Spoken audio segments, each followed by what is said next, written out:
안녕하세요, 황들입니다. 경매로 부동산을 낙찰받을 때 이것을 제대로 숙지하지 않으면 예기치 못한 상황이 생길 수 있습니다. 바로 배당인데요. 오늘은 배당 순서와 주의해야 할 부분은 어떤 것이 있는지 함께 알아보는 시간 가져보겠습니다. 그럼 가장 먼저 배당이란 무엇일까요? 쉽게 말해 돈을 일정 기준에 따라 분배하는 일을 배당이라고 해요. 그렇다면 배당 순위가 왜 중요할까요? 낙찰자가 경매로 부동산을 낙찰받음에 있어서 생각지 못한 금액을 추가적으로 떠안을 수 있기 때문에 꼭 잘 알고 접근하셔야 합니다. 하지만 크게 어렵지 않으니 끝까지 시청해주세요. 보통 부동산이 경매로 나오면 돈을 빌려준 사람, 돈을 빌린 사람, 돈을 빌린 사람 집에 살고 있는 사람으로 크게 나누어져 있는데요. 돈을 빌린 사람이 돈을 빌려준 사람에게 돈을 갚지 못했기 때문에 그 돈을 돌려주기 위해 경매가 진행됩니다. 거기에 임차인이 엮여 있는 거고요. 여기서 가장 억울한 순서대로 돈을 돌려준다고 생각하시면 편해요. 그걸 법으로 정해두고 있습니다. 낙찰자 입장에서는 부동산을 낙찰받는 과정에서 배당 순서를 제대로 파악하지 않으면 추가로 물어줘야 하는 돈이 생기기 때문에 꼭 숙지하셔야 해요. 배당 순서는 아래와 같습니다.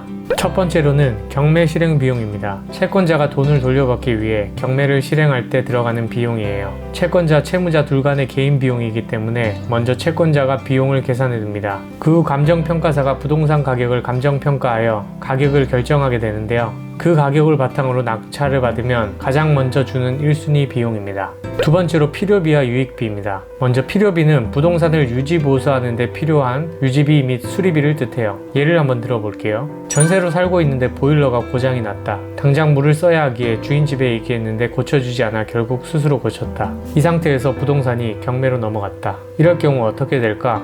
보일러 고친 돈을 필요비로 청구할 수 있습니다. 유익비는 부동산의 가치를 높이기 위해 사용하는 비용을 뜻해요. 예를 들어 보겠습니다. 집안의 샤시가 오래되고 조금 낡아 보여 외관상 보기가 좋지 않았다. 바람도 조금 새 들어오는 것 같았다. 집 주인에게 말해봤지만 따로 고쳐주지 않았다. 스스로 샤시를 교체했다. 이 경우에는 어떨까? 집의 가치가 증가했기에 유익비를 청구할 수 있습니다. 다만 위의 필요비와 유익비를 받기 위해서는 꼭 증거자료나 전후사진 등을 보관하고 있어야 합니다. 세 번째로 사실상 1위에 가까운 최우선 변제와 특수임금 채권입니다. 최우선 변제권은 가난한 사람을 보호하기 위한 제도로서 주택임대차보호법에 의한 소액보증금을 먼저 돌려받을 수 있습니다. 낙찰자 입장에서는 최우선 변제가 적용되는 부동산을 낙찰받게 되면 명도가 수월해지는 이점이 있습니다. 다만 다 못 돌려받는 경우 낙찰자가 부담해야 하니 금액 체크는 필수입니다. 특수임금 채권은 회사에서 월급을 받지 못했는데 회사 대표의 부동산이 경매로 나왔을 때 월급 3개월치에 대한 부분을 먼저 배당받을 수 있습니다.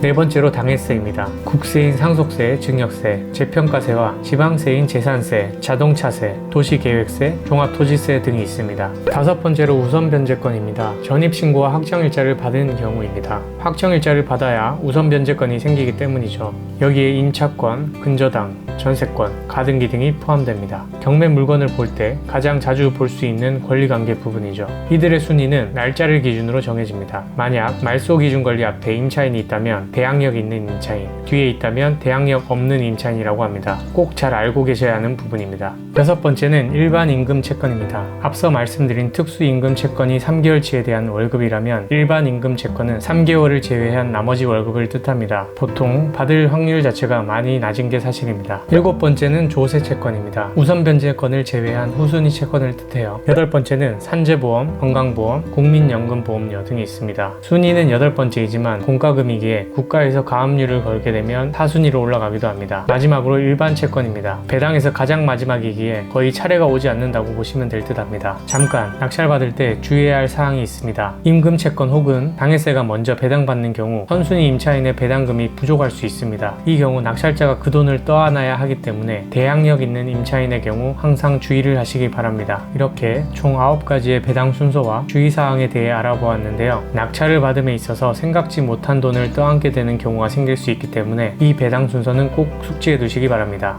감사합니다.